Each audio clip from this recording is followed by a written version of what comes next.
Jammer's got food poisoning. From what? No, I don't know. He was, while we were in the theater chatting up on Slack before the movie started, he just said food poisoning. We were talking about my acupuncture things in my ears and how it felt like a bee sting. And then he goes, food poisoning, like out of nowhere. So badly. Everyone's been there, so it's like... And somebody was like, from eating bees, because that was like the last thing we were talking about. And so yeah, that's what's up with him. He's been throwing up. So yeah, coming out of both ends. Oh, he didn't say it was coming out of both ends, but he definitely said it was coming out of at least one. So good morning, everybody, and welcome to LR Mornings with Kyle and Jammer. I'm Kyle. I'm Christine. She's definitely not Jammer, like we were just discussing. Jammer is busy voiding his stomach contents. So yeah, that's a wonderful image for those of you that actually listen to us in your mornings versus later on. We just saw a movie, and it was a pretty good movie, and we're going to discuss a little bit about it, 100% spoiler free. We're talking Spider-Man Far From Home. So don't fear. You can listen to this. We're not going to spoil anything for you. Definitely check out the spoiler-filled review next Monday with Breaking Geek Radio, the podcast with Nick Dahl and Brandon Jones and Tanya. They might have a special guest on, I'm not quite sure. But yeah, make sure you guys check that out for the full spoiler review. That'll be next Monday. So Christine, just in a couple words, what did you think of that movie? I thought it was great. I really loved it. Definitely kept my attention. I don't have anything bad to say about it at all. So I fucking love the movie. I thought it was great. I was like, in the grand scope of things, I think the second and third act of this movie are by far the best Spider-Man movie ever. And it tops Homecoming. It tops Spider-Man 2. And I know there's a lot of people that still love Spider-Man 2, but it doesn't hold up to me. It really doesn't age well. It doesn't age well at all. It was great for what it was. And I'll say Alfred Molina as Doc Ock was amazing in that film. And his performance still does well. But everything else about the movie just kind of doesn't work. Yeah, it was pretty good. Yeah, it doesn't. God, look, I loved it when it first came out, and you know, Raimi Spider-Man films are what they are, but like we said, they just don't hold up. But this movie had everything you would want from a Spider-Man film, on a grade scale of, let's say, A being, what's your favorite MCU movie? Oh my God, I have to pick one. There's so many great ones.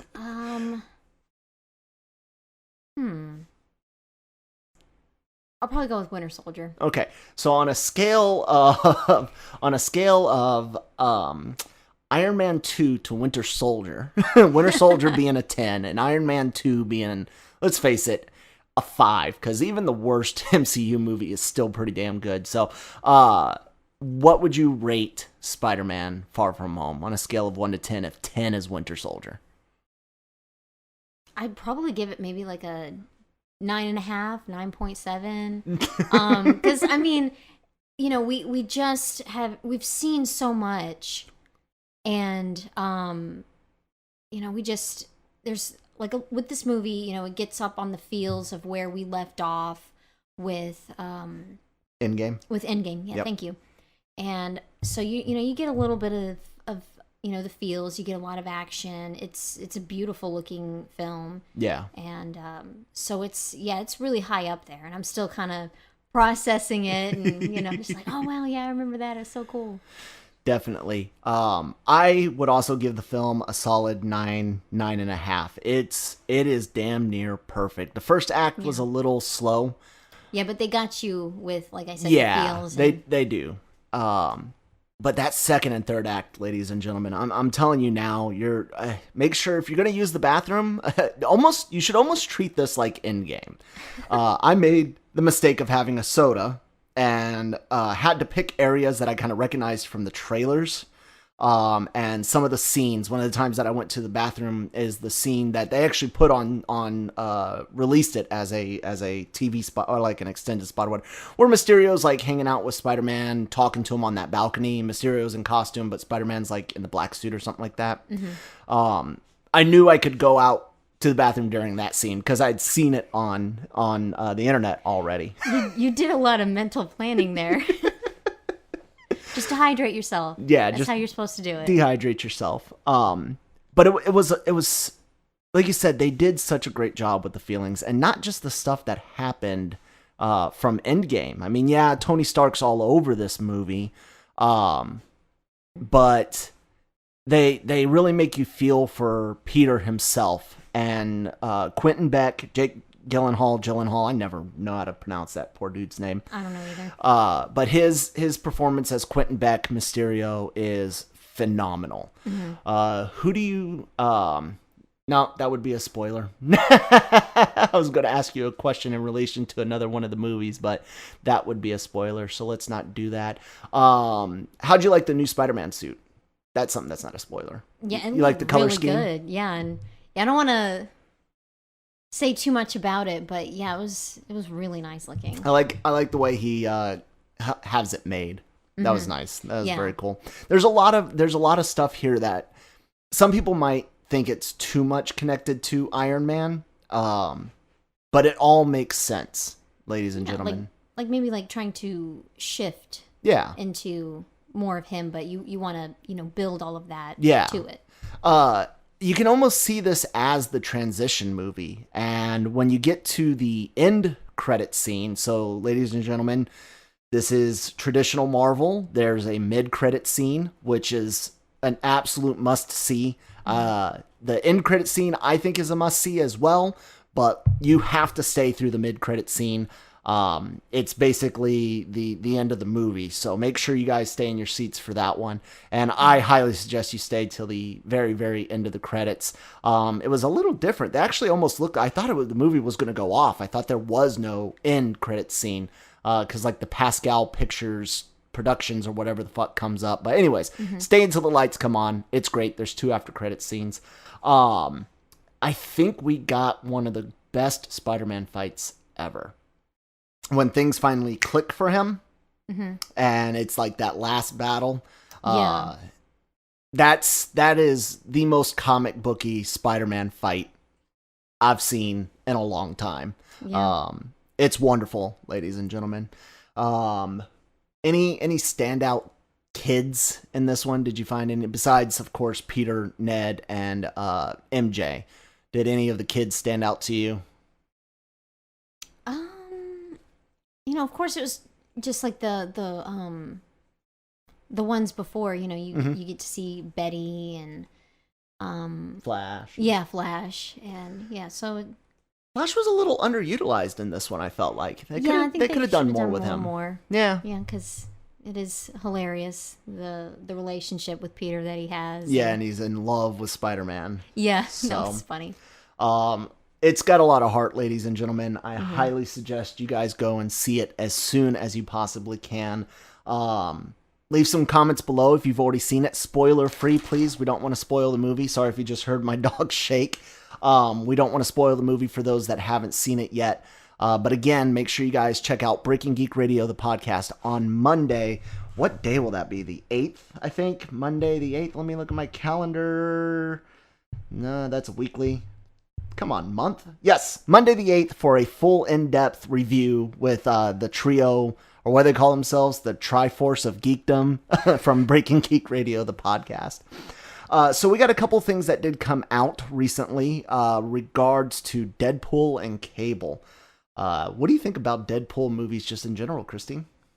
We finally got good ones. I saw clips of that very first one. Well, not Wolverine. Wolverine. It was that with him in it, and I was just like, yeah, no, I'm not. Let's never watch this again. For the longest time, if you wanted to watch something with Deadpool that was kind of good, you had to watch that Wolverine versus Hulk animated film.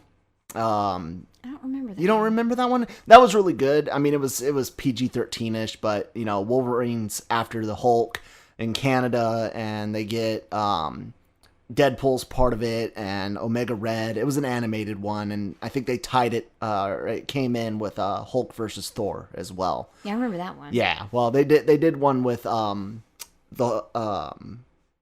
Wolverine, and the rest of Weapon X was included. So that was like the best animated, movie version of Deadpool we got until Ryan Reynolds came out.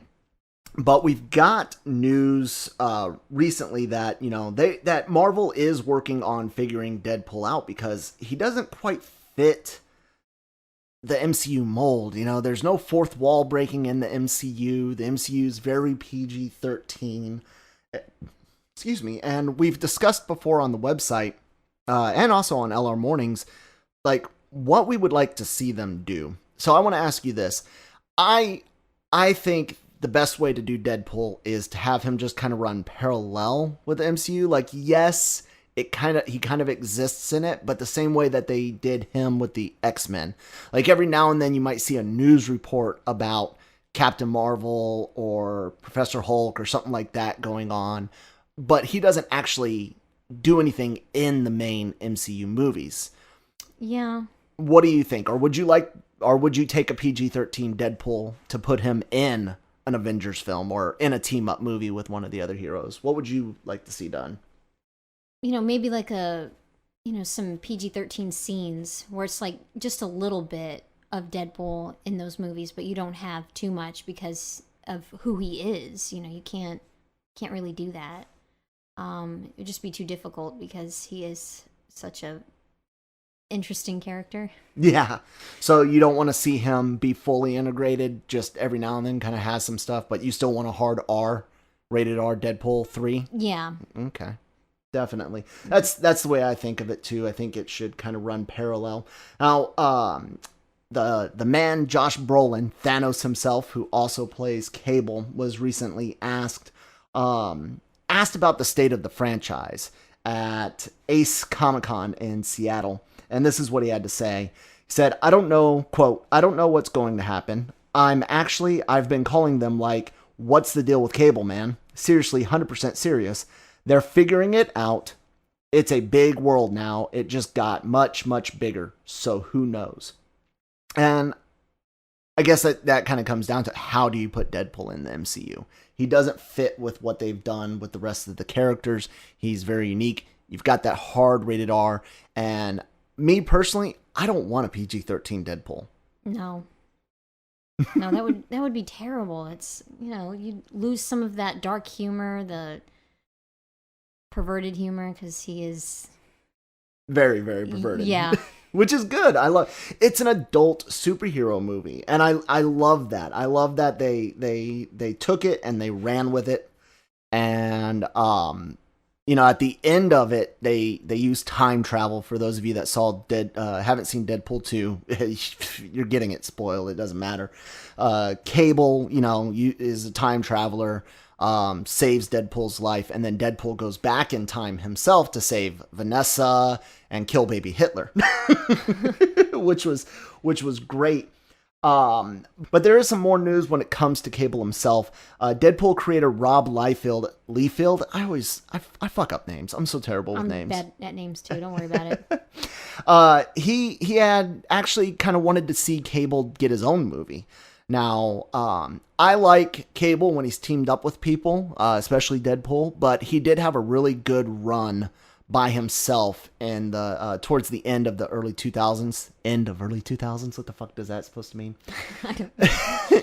He had a run like in 2007, 2008, yeah. After the Messiah Complex books, where he had the baby that was born in Messiah Complex, Hope Summers, and it was about their adventures, time traveling and stuff like that.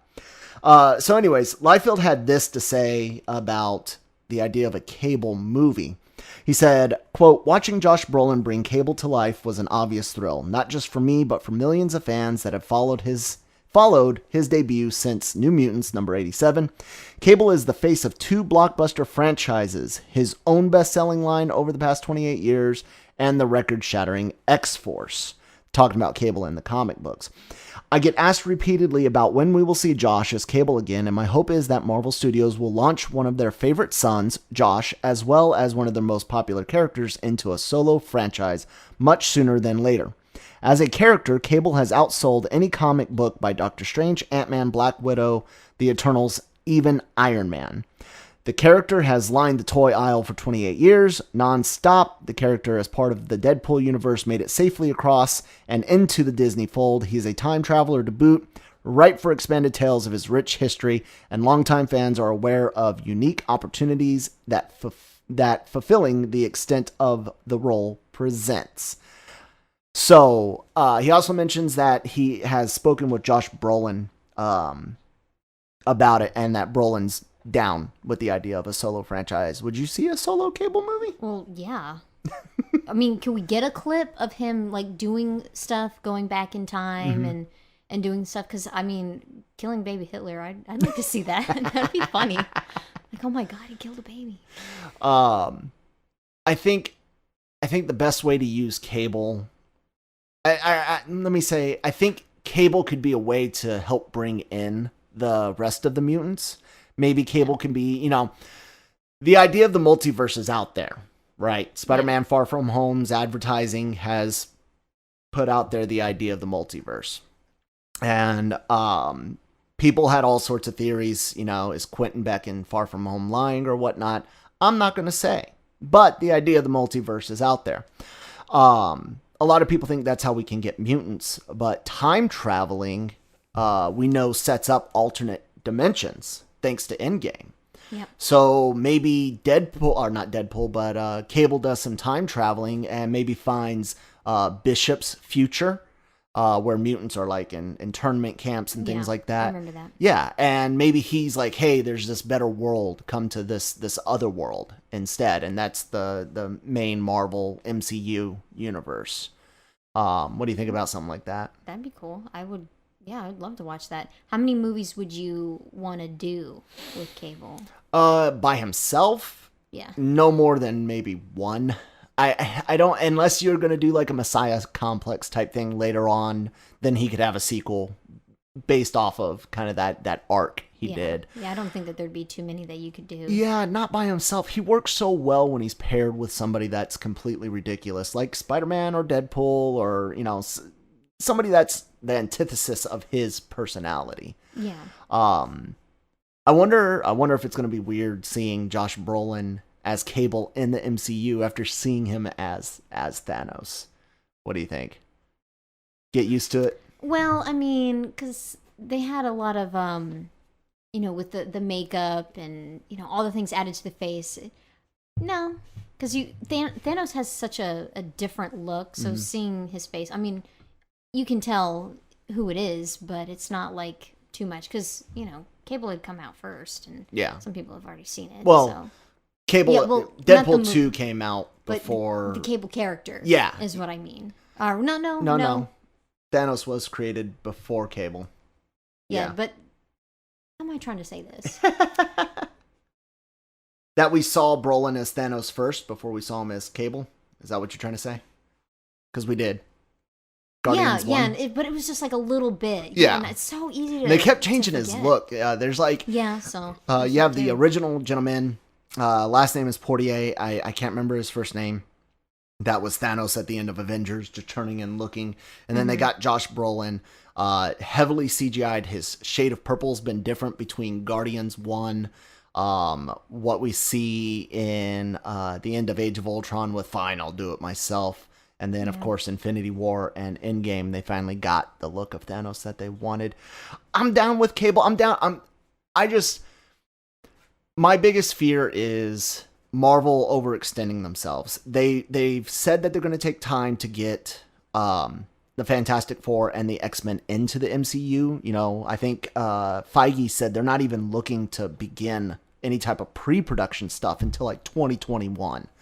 And they've got a slate of movies going out through 21 or 22, if I'm not mistaken. We know for certain Black Widow is being filmed. They haven't officially announced it, but Black Widow's being filmed. Are likely to have Taskmaster in it. Yeah. We believe that there's 2 movies next year. I think it's March and November. The first one should be Black Widow, I believe, because we've actually seen set photos and video from that one. And then the next one, most people are thinking is going to be the Eternals. After that, we're going to get 3 in 2021 and 3 in 2022. And I mean, they've got to bring in how could you not bring in the Fantastic Four and the X-Men? It's just been so damaged. The 4 of them have been damaged by the big screen, and it's just I don't want to see it, to be honest. Really? I don't want to see No Fantastic Four. No, I don't. I'm sorry. It's just so bad. It's left a bad taste in my mouth, and I'm just like, no, I'm good without it. But I mean, although I will say that with Spider-Man, when they were gonna have Vulture as part of Homecoming, I was like, no, I've seen what Vulture has looked like in the comics. I've seen like old clips of him, and it's just like, no, I don't need some old and crusty guy on the screen. But they did such a great job, and the same with Mysterio. It's like, okay, I guess I was wrong again. So maybe, that might be a good idea. Yeah. Well, we always like to say in Feige we trust, because he hasn't really led us down the wrong path at all. Now, you and I watch a lot of movies, and I wanted to ask you this, because I had this conversation with Jammer about the Eternals. It looks like they're getting a lot of big A-list names to be on it, including Angelina Jolie, potentially Keanu Reeves, Salma Hayek, all of these big names. I said, I worry that it won't feel right, because these are all A-class actors, and it's nothing against them, but Marvel, there's been big actors in the MCU movies, but they also use a lot of like B actors, the second squad, the third squad actors out there in Hollywood, and it's worked really well. Do you fear like egos or anything becoming an issue with like those 3 names? Let's say you get Hayek, Jolie, and Reeves all in the same movie. I honestly think that with people, I mean, there are still some actors, you hear horror stories about how they behave. But I think with those big names, they've been in this for so long. They know how to be professional. So I think with the 3 of them, that would be fine. It's just wondering if the people watching are going to be okay with them there. Yeah. Because, you don't want to overuse actors, but yet they do it anyway. Yeah. So would for example, Angelina Jolie, you've seen her in so many things. I don't want to say people are tired of her, but you don't want to do too much to where that does happen. She's got Maleficent 2 coming out. I haven't even seen the first one. So I've only seen just like clips. Yeah, just like little clips, and it's just like I don't know. I can't, my favorite movie with her, she's not even the main character, and that's Gone in 60 Seconds. Like, yeah. That's my favorite movie I can name with her in it. Of course, she's been in a lot of stuff, and she's done all right, I guess. I mean, Girl Interrupted was an interesting film. Tomb Raider, both Tomb Raiders, I didn't care for, but I know a lot of people liked them. The cheesiness of them, a lot of people dug. Mr. and Mrs. Smith wasn't too bad. The one with Brad Pitt, where they're like from different spy companies, that one wasn't too bad. Reeves, I'm down with Reeves in just about anything. I thought he'd make a good MCU character. Not sure who, but Keanu's great. And Salma Hayek, I have no issues with her. But again, I don't watch a lot of movies with her. Whenever I think Salma Hayek, the first thing that comes up to mind is Serendipity from Dogma. Oh, yeah. So my movie memory goes to her stripping and Jay and Silent Bob, throwing one trying better. to find it or try to fight a shit demon. Yeah, and try to fight a shit demon. Yep, absolutely love it. I'll tell you what I'm looking forward to. Kevin Smith's reaction to Spider-Man Far From Home. Bringing this podcast full circle back to Far From Home. Smith has written Mysterio before, so I know he mentioned something on social media that he was really pleased with it. But I want to see his video reaction. Like I need to have a conversation with him vicariously through YouTube. Watch him cry tears of joy. Yeah. Tears of joy. It really was such a good film. And how are we going to go see it again? Because I don't think our son can cope with it, and he doesn't have school anymore. We are parents with, we only have the one kid, and this is our first summer vacation, and we're not sure how to fucking react. It's a struggle. There's a lot of things we want to do because we've been taking advantage of him going to school. Like, oh, we can go see this movie. Yeah, definitely. Well, ladies and gentlemen, that's going to wrap it up for us today. Christine, I was almost going to be like, hey, babe, thanks for coming. No, but we'll keep it somewhat professional here. Yes. Thanks for filling in for the MIA jammer MIA. No problem. Get well. Yeah, we hope you get well. Make sure you guys are going to LRMonline.com every single day for all of your entertainment news. You name it, we cover it. Comics, video games, movies, television shows, horror, fantasy, all that good stuff. Make sure you guys are hitting those message boards, the comment section on all the articles. Let us writers know what we're doing good. Let us know what we're not doing good. Let us know what type of stories you guys want to see more of. Because we work for you. Really. Without you guys, we don't have a job. Make sure you guys are going to the YouTube channel. LR Mornings hits YouTube most of the time the same day that the podcast hits wherever you get podcasts from. And so yeah, check that out. Lots of celebrity interviews on the YouTube channel. And of course, the LRM Online Podcast Network. Breaking Geek Radio, the podcast, LR Mornings, LRM ranks it. There's so many podcasts, Los Fanboys, and we're everywhere now. Stitcher, Spotify, SoundCloud, yeah, we're everywhere. So check that out. You guys can find me at that Kyle Malone on Twitter. You can find Jammer at Jam the Writer. And my wife doesn't do social media. She kind of gave up on it. So, but thank you so much for listening, and we'll talk to you tomorrow.